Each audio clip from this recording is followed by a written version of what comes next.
E agora eu vou apresentar uma outra gigante aí da questão de gênero, da questão dos direitos humanos no Brasil.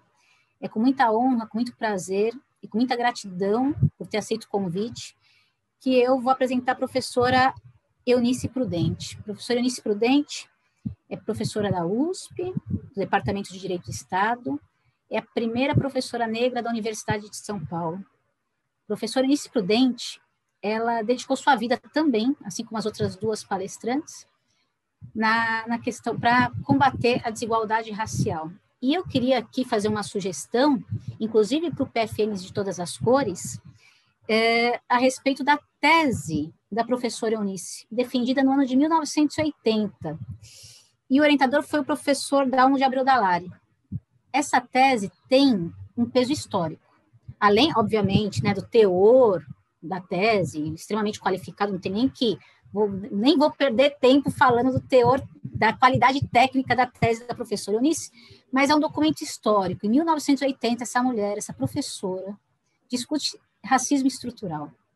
Isso precisa ser falado, isso precisa ser divulgado, isso precisa ser estudado. Uma representante, assim, fundamental no Brasil, dentro da área do direito. Então, hoje também secretária municipal de Justiça aqui no município de São Paulo. Então, eu chamo para conversar com a gente, para dar sua palestra, a professora Eunice Prudente, com os agradecimentos meus, do Simprofaz e de toda a carreira. Professora Eunice, a palavra é com a senhora.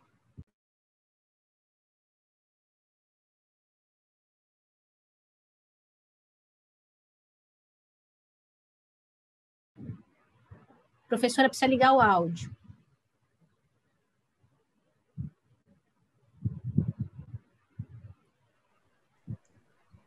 Agora sim. Eu quero agradecer muito a confiabilidade. É uma data, um momento significativo pelas atribuições constitucionais, institucionais da Procuradoria-Geral da Fazenda Nacional. Assumir as questões de gênero, as questões de etnia, é muito importante para o futuro nosso, de todos os brasileiros. Estou muito contente com o que ouvi das procuradoras e, sobretudo, o emocionante vídeo que foi apresentado. Então, o meu prezado doutor José Hernani Souza Brito, obrigada pela confiabilidade. Cumprimento as senhoras procuradoras, doutora Keila Mello, doutora Valéria Ferreira, doutora Ieda, acho que é Gani, doutora Maíra Souza Gomes, doutora Núbia Castilho, doutora Beatriz Pereira, que está aqui nos recepcionando, apresentando, muito obrigada. E um prazer muito grande rever a doutora Marina Ganzaroli, que já nos conhecemos, da Universidade de São Paulo. Eu não sou a primeira professora negra da universidade, sim da Faculdade de Direito, mas quero dizer que eu espero ter sido ou ser a primeira, que veio muitas outras, porque também há cidadãs negras com formação jurídica respeitável e que devem, naturalmente, ir para as escolas do direito. Também, nesse momento, quero render homenagens, como já foi dito, ao professor doutor Dalmo de Abreu Dallari, que foi meu orientador no mestrado, no doutorado, uma pessoa que sempre fechou com a gente, com essa diversidade brasileira, quando cuida, pesquisa os direitos humanos. Nós temos uns quadros para apresentar, e há uma pessoa, acho que é a Thaisa, que está me ajudando aí do outro lado. Nós vamos passar, essa é a apresentação, já vamos mudar aí a página, né? Thaisa. Isto. Ainda me apresentando a todos, sendo dallariana, no âmbito do direito, sou adepta de uma teoria de direitos humanos crítica, que traga uma política de transformação e, para tanto como é do conhecimento de todos, é preciso desconstruir. Nós temos aí nós temos aí uma verdadeira parede. Por que nas escolas de direito as questões de gênero, as questões de orientação sexual, portanto, o direito à sexualidade, as questões raciais não são abertamente, seriamente discutidas? Que profissionais do direito estamos formando, sobretudo a Faculdade de Direito da Universidade de São Paulo e de outras escolas públicas que têm uma responsabilidade com este povo. Também vou passar rápido, a pessoa que está passando os quadros aí, Thaisa, pode passar. Também lembrar a todos a importância da política como aquela arte, aquela ciência que consegue nos ver integralmente.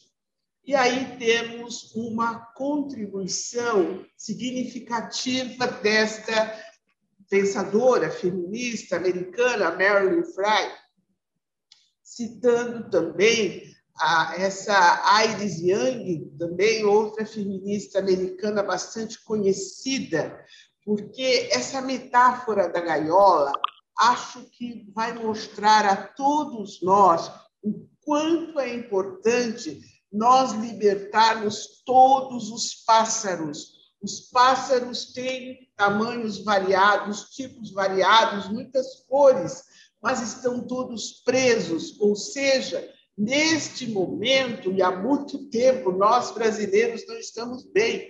Na fala das senhoras procuradoras, já se esclareceu que nos rankings negativos o Brasil está muito presente. Isto precisa mudar, mas, para tanto, uma visão total da situação. Não adianta olhar fiozinho da gaiola, é importante, mas não só isso. Não adianta olhar só um lado da gaiola. É preciso a visão macroscópica da gaiola para libertar todos, como também as minhas homenagens à doutora Isis Conceição, que, num momento lá atrás, foi minha orientanda e hoje me ensina, e eu me sinto muito orgulhosa de aprender com ela. A próxima, por favor. Próximo quadro.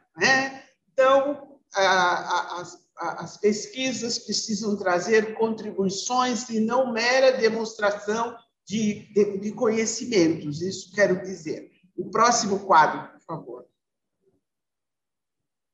Próximo, isto. Então, é tão simples, porque lá no ensino infantil, fundamental, a percepção das diferenças já deveriam estar presentes, muito mais nos cursos de direito e ainda não estão, gente. Isto é preocupante. Não há pessoas idênticas. Nós somos iguais, direitos, obrigações, mas há diferenças biológicas, culturais, étnicas. Um profissional do direito precisa ter muito clara esta percepção, porque as diferenças exigem respeitabilidade, aceitação, e não dizem e não expressam superioridade de quem quer que seja, mas é fundamental para a convivência de paz. O próximo quadro. O próximo.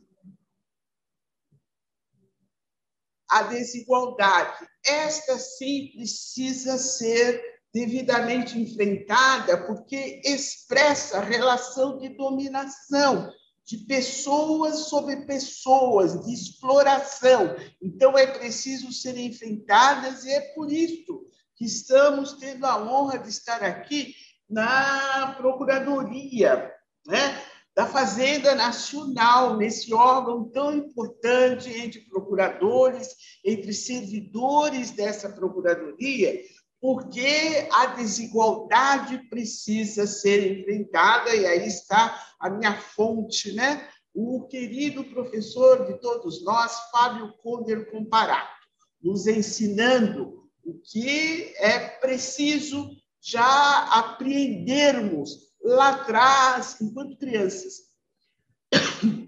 O próximo, por favor.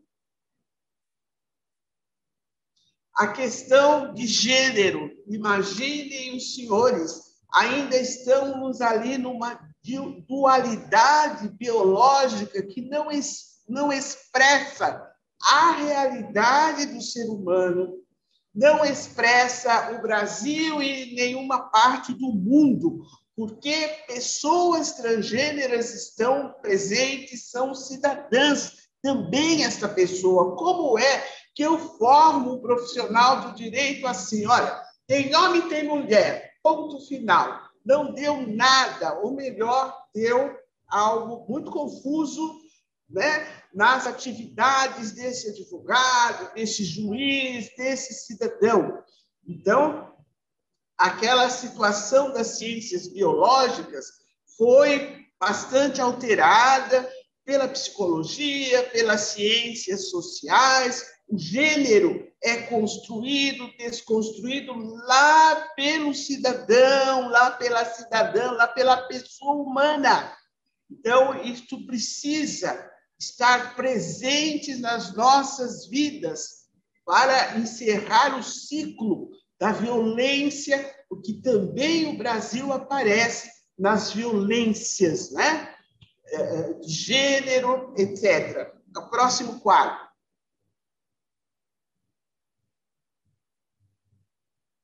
Ainda sobre homens, mulheres, pessoas transgêneras, mas também há uma orientação sexual das mulheres, dos homens, das pessoas transgêneras. Essas pessoas podem ser heterossexuais, homossexuais, bissexuais, travestis, bissexuais. Então, LGBTI, há várias letrinhas aí. Esta questão que se refere à orientação sexual também precisa ser melhor cuidada e respeitada, e não demonizada, como ocorre na nossa sociedade. Não faz sentido. Olhem à volta e vejam nas suas famílias respectivas, na sua sociedade, enquanto profissionais do direito, né, das questões nos processos no Brasil aí tão diverso. A próxima, por favor. No que diz respeito às mulheres, né? Esse direito de ser pessoa humana, né? Esta pessoa tem uma personalidade, então é um conjunto muito rico de caracteres. E é a personalidade que vai distinguir as pessoas. E os direitos da personalidade são aí já estudados, enfrentados por todos nós nas escolas do direito, mas nem sempre nos lembram o quanto os direitos da personalidade são políticos, e muitas pessoas, dependendo da sua raça, da sua etnia, dependendo da classe social que provém, não vai desenvolver a sua personalidade. O Brasil perde cidadãos, cidadãs, né? Porque nasceram pobres, porque nasceram pretos. Isso não pode continuar mais. Já é tempo, a nossa Constituição, tão inclusiva, que advém lá de 1988, precisa ser implementada. Próximo, por favor.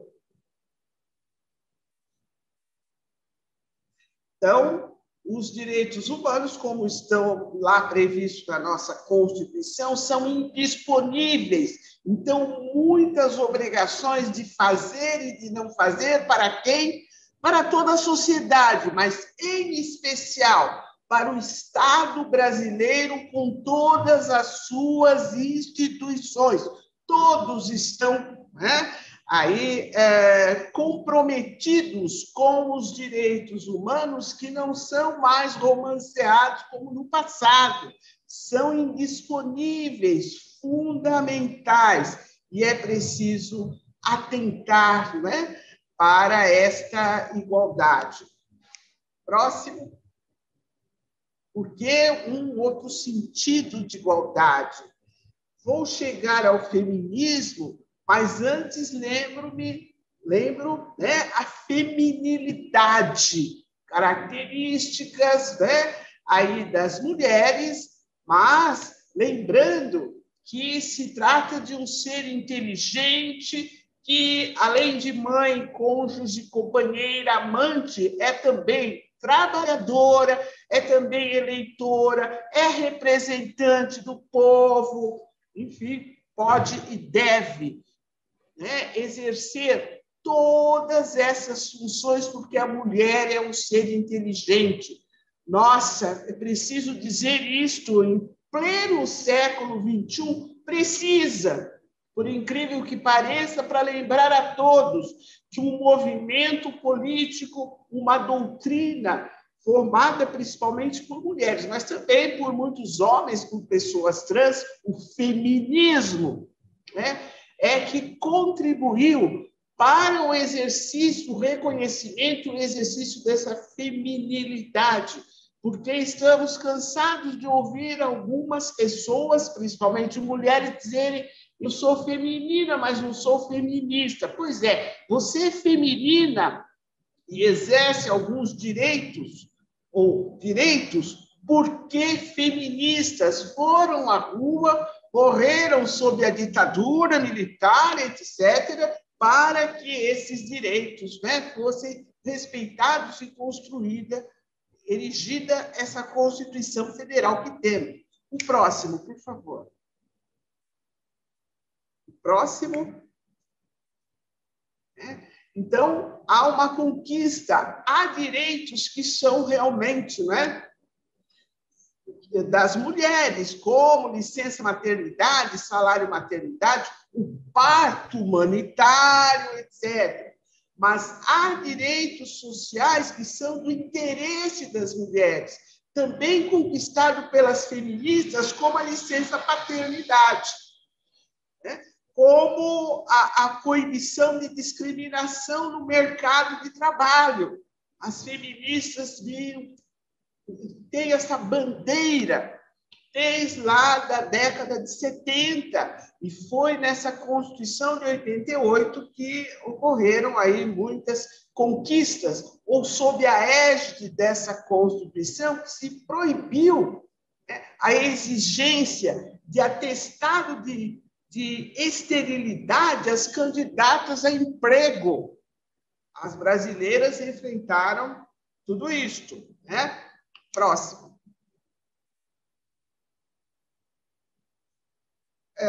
Lembro uma saudosa feminista, Eliette Safiotti, que, na sua obra histórica para as questões da mulher brasileira, gênero, patriarcado, violência, né, ela chama a atenção para fases históricas aí dos direitos humanos, como foi a conquista da liberdade civil, do voto, etc., mas que ainda questões relacionadas ao gênero foram ficando para trás. É denúncia da Eliette Safiotti, né? Porque a questão de gênero, ela traz já a questão das classes sociais. Próximo. A Florisa Veruti, também advogada, esta conheci, presidiu a Comissão da Mulher Advogada aqui no estado de São Paulo, e o verbete, né, lá na Enciclopédia Saraiva, mulher, ela que pesquisou e desenvolveu buscando a raiz de certos males E ela lembra esse livro de todos nós, muito presente nas famílias, a Bíblia, onde a mulher é expressada como responsável por desgraças. Depois, ainda, os estudos da Florisa Veruti lembram a antropologia, as fases, né? A divisão do trabalho e certas interpretações, onde, num passado bastante remoto, quem tinha menos força física, não é? Foi considerado inferior. Então, imagine a mulher durante parto, gravidez, parto, amamentação, certas limitações ao trabalho da época, que era trabalho braçal, físico, né? Ou atividades guerreiras, foi considerado um ser inferior. E daí, até hoje, alguns povos bastante antigos já há mulheres em atividades guerreiras. É a própria história que muitas vezes é mal contada para nós. Mas é verdade que a mulher ali considerada como um ser que precisa de proteção e aí dominado e inferiorizado. A próxima, por favor. Isso. Então, pessoas aí que estão nos ouvindo, senhores e senhoras aí, procuradores, procuradoras, é preciso realmente interrelacionar as questões de gênero, de etnia e de classe social. Então, lembram-se lá da pensadora americana Angela Davis, pensadora também americana, Patricia Collins, mas há as pensadoras brasileiras também que conseguiram interrelacionar as questões de gênero, etnia e classe social, né? Então, a própria Sueli, né, fundadora, né, pensadora, fundadora do Guelé 10. Então, nós temos, né, a Lélia Gonzalez. Então, no Brasil, também pensadoras interrelacionaram informações e descortinaram realidades que são fundamentais no âmbito, principalmente, do direito. Essa nossa violência que assistimos, né, na nossa sociedade, imaginem os 400 anos de escravização. Não foram alguns negros durante algum tempo, não. Né? O negro brasileiro, o negro americano de todas as Américas descende de africanos escravizados. É aquele instituto antigo, né? A escravidão lá do direito romano? Não. A escravização de africanos aqui nas Américas, de ameríndios também aqui nas Américas, é uma fase gravíssima do sistema socioeconômico capitalista, que, né, de uma fase mercantil, chegou à fase industrial e passou por essa situação muito grave, porque escravizaram pessoas e isso trouxe um resultado. Né? Então, imaginem os senhores, se nós observarmos o Brasil, um dos últimos estados a extinguir, né? a acabar com a escravização, e não usamos o termo escravidão, porque isso era no mundo antigo. O que ocorreu, né, nesses séculos aqui na América é uma outra situação. Então, vejam a ausência da família. A família é o núcleo social básico. Hoje, nós temos direito civil famílias, como previstas no Código Civil de 2002, né? Mas é preciso, mas é muito importante para o ser humano esse núcleo social básico.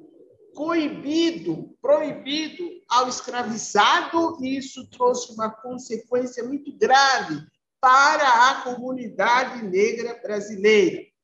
A mulher escravizada, ela era um escravizado ali para trabalhar, né, para uma família ali abastada, produtora, etc. Mas ela também sofria os abusos sexuais, ela era um objeto sexual dos seus senhores, dizem os historiadores desses tempos, não é? Isso traz consequências para a sociedade quando não é uma mulher. As mulheres escravizadas, elas eram negras e foram, né, durante esses séculos aí, escravizadas, inclusive, quanto à sua sexualidade. Qual é o resultado de tudo isso para esta sociedade brasileira? O próximo, por favor. Próximo quadrinho, né? A utilização de escravas ou de escravizadas no meretrício. Pois é, o nosso primeiro Código Penal nem traz questões do lenocínio, não era crime ainda, ele passa a ser crime com o Código Penal da República de 1890. O primeiro nem toca nesse assunto. Por quê? Porque as famílias escravizadoras utilizavam as escravas no benefício e recebiam lucro, dinheiro com isso. É muito grave esta situação, até hoje, já reconhecido, né, como profissão, o trabalho sexual, os profissionais do sexo, não se consegue organizar nada, nem discutir o assunto, pelo passado abusivo que tivemos e na atualidade também, porque estou agora no município, mas já estive na Secretaria de Justiça do Estado e não conseguia nem dialogar com os profissionais do sexo. Sabe por quê? Porque as famílias paulistas demonizavam e, sobretudo, o crime organizado entra firme no meio porque exploram essas pessoas, são principalmente as mulheres, né? Uma outra questão que nos preocupa muito, a violência contra crianças, etc. Mas ocorre que, durante muitos séculos, as crianças escravizadas eram brinquedo de outras. Quem tratou o outro, quem foi tratado como coisa, como brinquedo do outro, que jogou na parede, que pisou, como as nossas crianças fazem com os seus brinquedos, e os pediatras dizem, ai, como ela é inteligente, criança tem que ser assim mesmo. O brinquedo é para desmontar, torcer todo, não é? Pois é, a criança escravizada era brinquedo de uma outra. Como é que ela ficou? Com que caráter, autoestima, como ficou? Mas lembrem-se, quem tratou o outro como brinquedo, quem explorou sexualmente o outro, com que caráter ficou? É esta sociedade brasileira violenta, desrespeitadora do próximo. Qual é o sinal? A gente sempre briga em sala de aula, né? Não, quando uma vila está se tornando a cidade, etc., nós vamos ver lá uma igrejinha e o Pelourinho, que era o mastro lá onde as pessoas escravizadas, os criminosos, eram amarrados e sofriam ali publicamente atos de tortura. Com que caráter vai ficar esta sociedade construída desta forma? E quando a gente diz que é o sinal que está ali surgindo uma cidade, etc., os alunos perguntam, ei, professora, e as Casas Bahia, e o banco não sei o quê? Não existiam ainda. O sinal era o Pelourinho mesmo, né? Vamos notar também no histórico a escravização e já o trabalho livre do imigrante, as políticas de embranquecimento que foram desenvolvidos pelos governos brasileiros.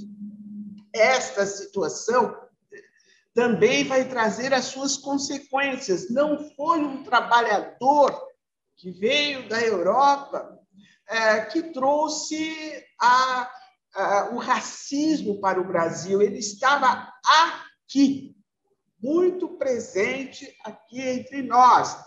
As questões graves que nos tormentam tanto, o aborto. Temos lá as formas legalizadas do aborto.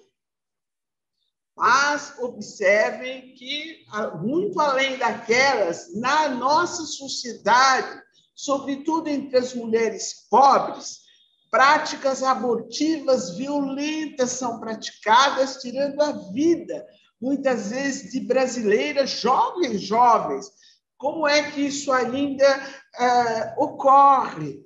As práticas abortivas violentas são as mesmas de séculos e séculos atrás, porque as famílias proprietárias de gente, as escravizadoras, praticavam formas abortivas nas escravizadas, porque havia época em que se precisava, né, de muitos braços na lavoura, etc.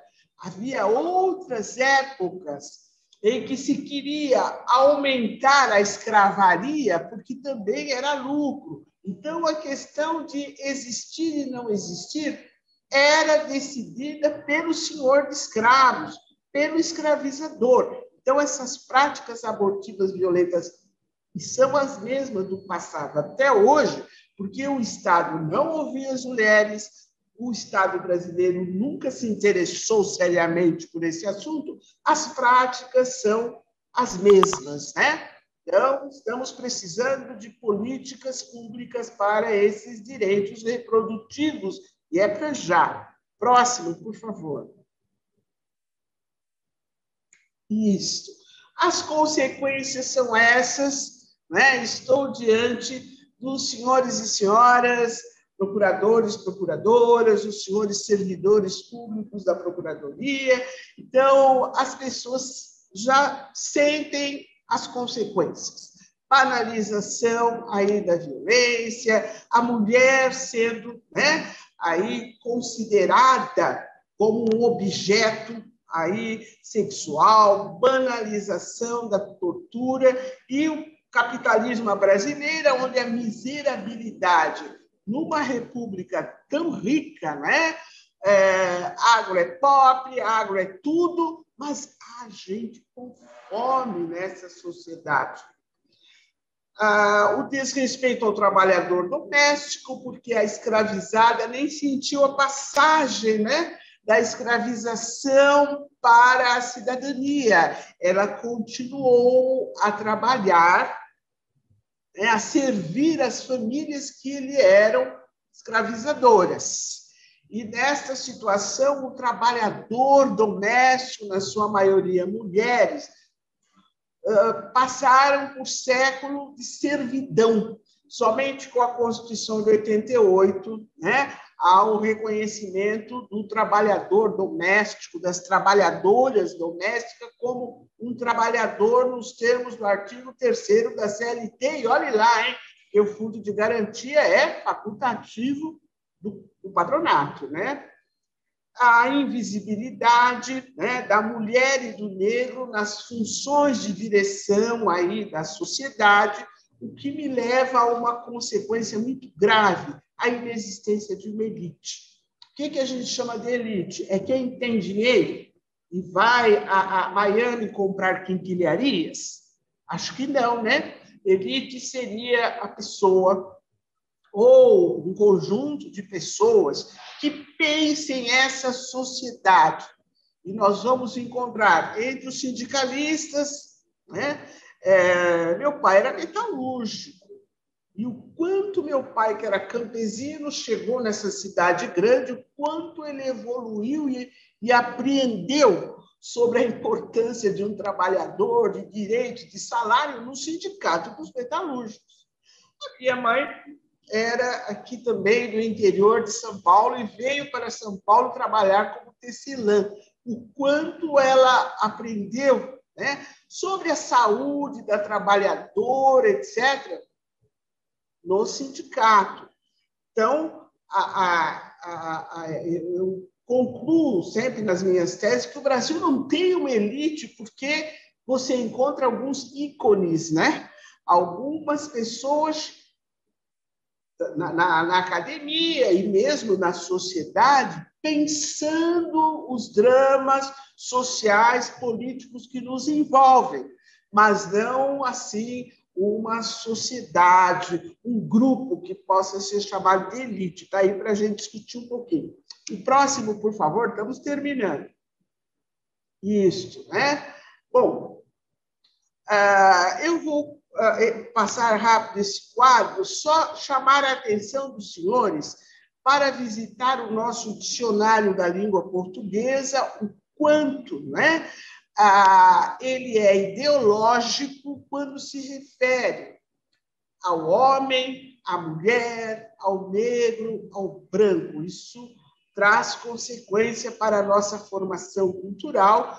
Também é a Floriza Venuti que começou a pesquisar, nós também demos, depois com outro literato, o Wise, né, um estudo, mas está aí a questão ideológica no próprio dicionário. Próximo, por favor. A maneira, né, as 13 chamadas, né, do nosso dicionário se referindo à mulher são todas no sentido de meretriz, sempre chamadas muito negativas para o verbete mulher. Isso no dicionário da nossa língua. O próximo, eu vou deixar esse material para depois os senhores examinarem com mais calma, né? E a questão, então, as consequências, né, para o nosso direito é algo impressionante, né? Então, vejam a exigência de que a vítima fosse a vítima de violência sexual fosse uma mulher honesta, mas o próprio dicionário, quando se refere à mulher honesta, diz que é a mulher casada, fiel ao marido, de reputação ilibada, mulher séria, etc. É o que está lá, né? E aí temos anteriormente os crimes contra os costumes, exigindo que a vítima fosse mulher honesta. O próximo, por favor.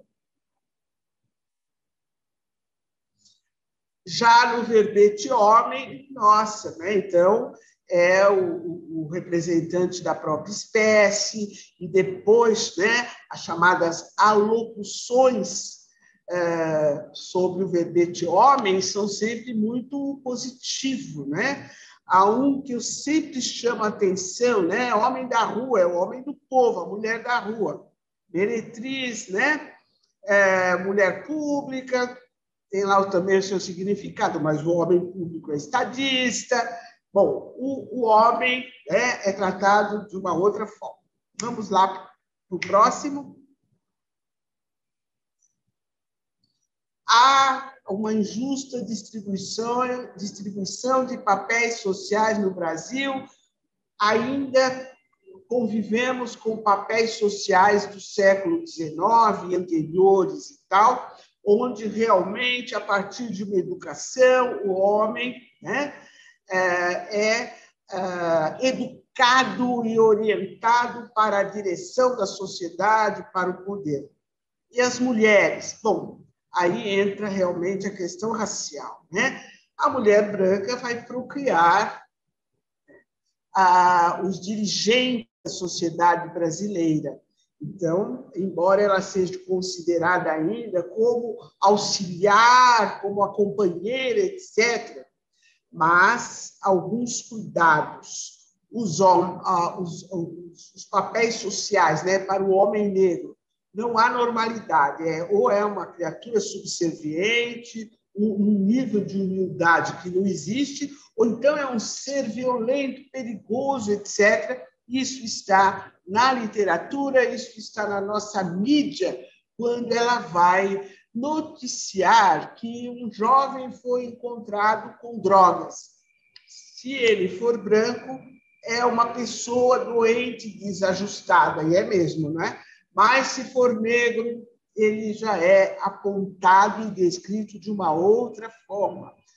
Com a mulher negra, também uma situação que não há uma normalidade. Ou é aquela humildade absurda, ou então é sedutora e perigosa. Meu Deus, não é? Isso é resquício de um passado que precisa ser melhor desvendado por todos nós e mudar, né? Pode mudar para o próximo quadro. O neoconstitucionalismo, as contribuições do ministro Barroso, de outros aí constitucionalistas que exigem e nos orientam no estudo do direito constitucional que busquemos a eficácia das normas constitucionais. Isto surge com essa Constituição de 88, porque ela tem um histórico que nos interessa muito, né? Foi a união dos movimentos sociais contra a ditadura, que continua, muitas vezes assistimos ainda um certo tratamento dado aos cidadãos negros. Pois é, a ditadura foi forte, ela deu a todos que clamavam por liberdade tratamento com aspas de preto, ou seja, o tratamento que autoridades já expunham para com os negros, mas, de qualquer forma, foi numa ação unificada dos movimentos sociais, uma participação na Constituinte, que nós temos essa Constituição atual, que é inclusiva e que, sabiamente, constitucionalista Barroso e outros chamam a atenção para uma eficácia. Próximo.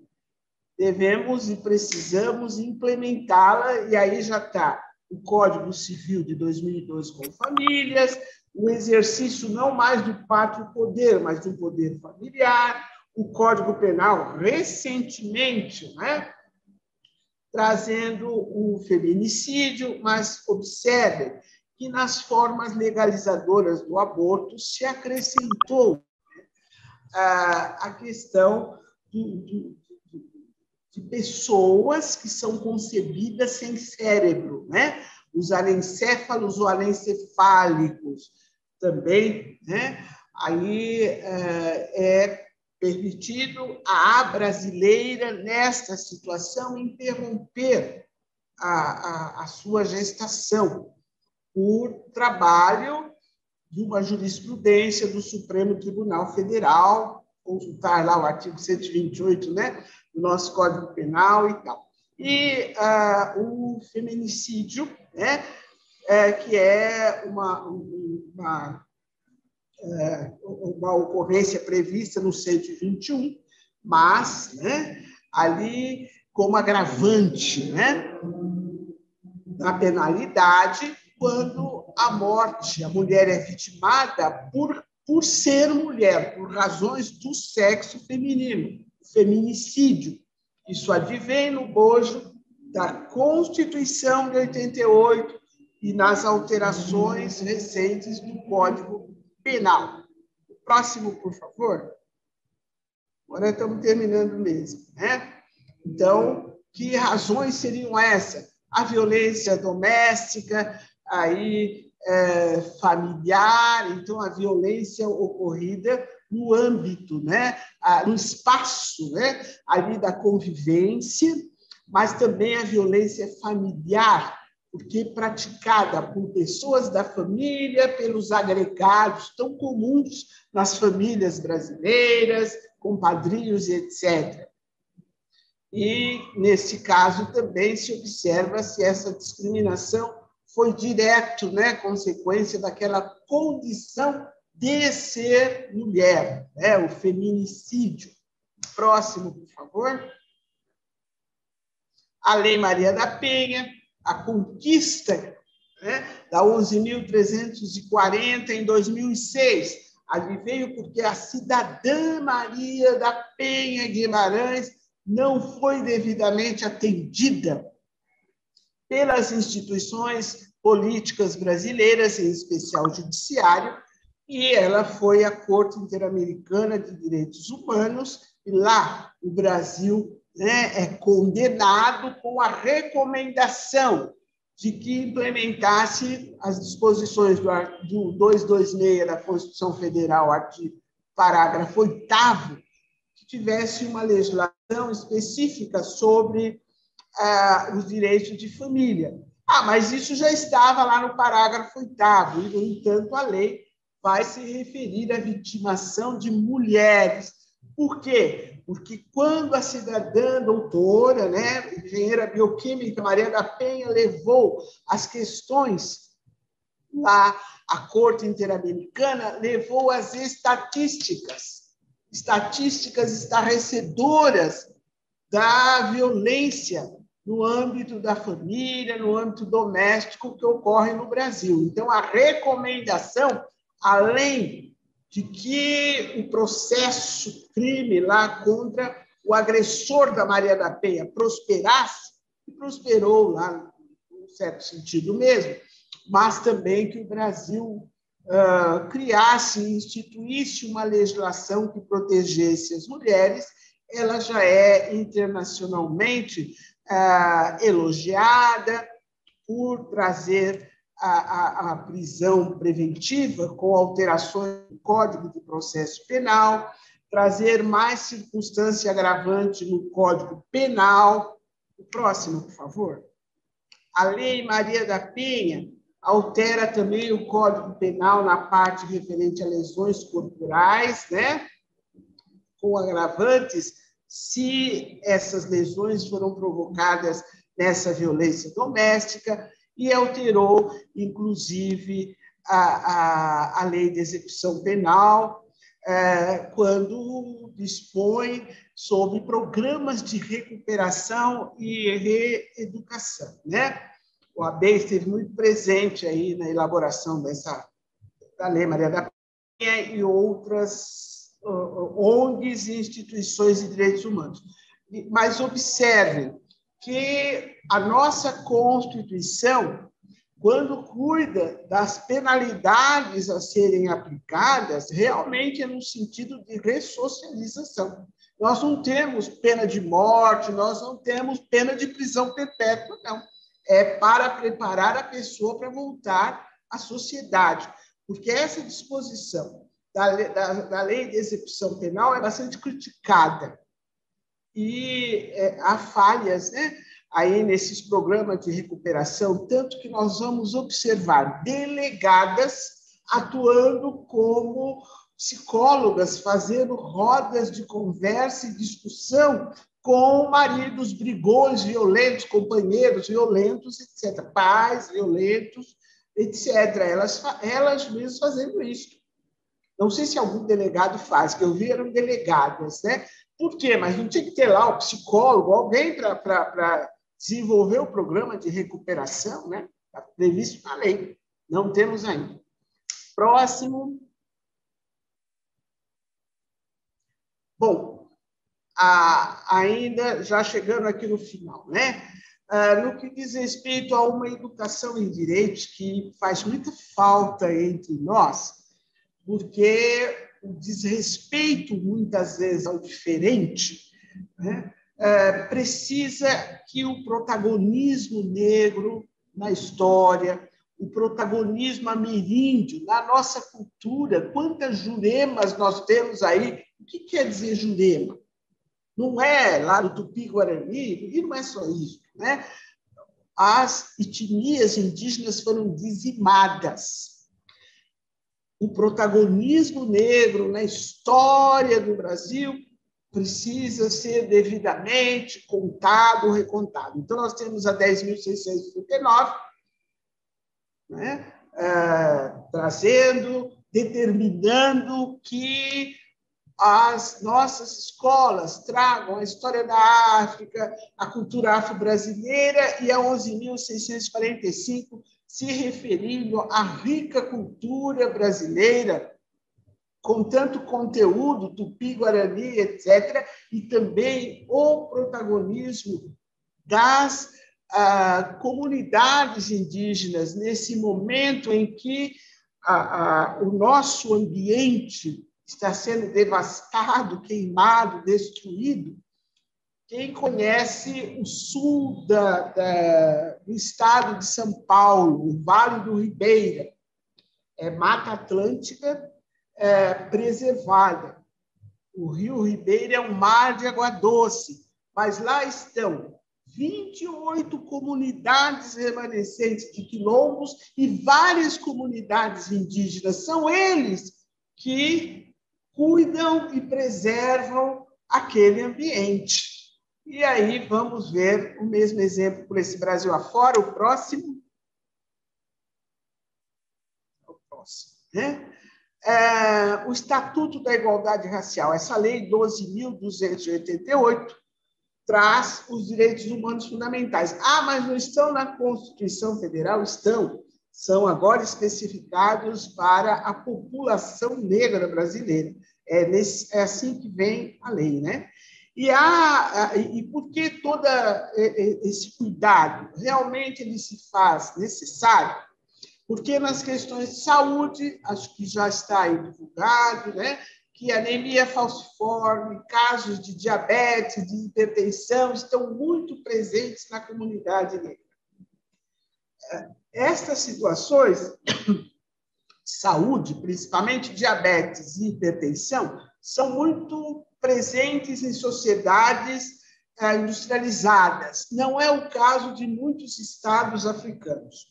Então, quando se conversa, né, com políticos africanos, principalmente os movimentos sociais, porque o Estado brasileiro não conversa esses assuntos, são os movimentos sociais que correm atrás. O que nos vem não é assim presente aqui. Mas está presente no negro brasileiro. Então, senhores, o movimento negro cunhou uma forma de explicar isso. Traumas transatlânticos, né? Foi realmente o navio negreiro e a escravização que trouxe esse resultado. Mas a verdade é que a população negra brasileira tem suas especificidades, e aí vem a questão das religiões de matriz africana, vem o respeito requerido pelas mulheres negras, né? Obrigadas a alisar cabelo, a uma série de situações, e a lei aí protege e é importante. O próximo. Estamos nos despedindo com muitas desculpas, porque eu sei que esgotei o tempo, o material fica para os senhores, né? E as minhas fontes. Foi uma honra, obrigada pela confiabilidade. Desculpe, porque eu sou muito faladeira, vou embora, não é? Foi um prazer, muito obrigada.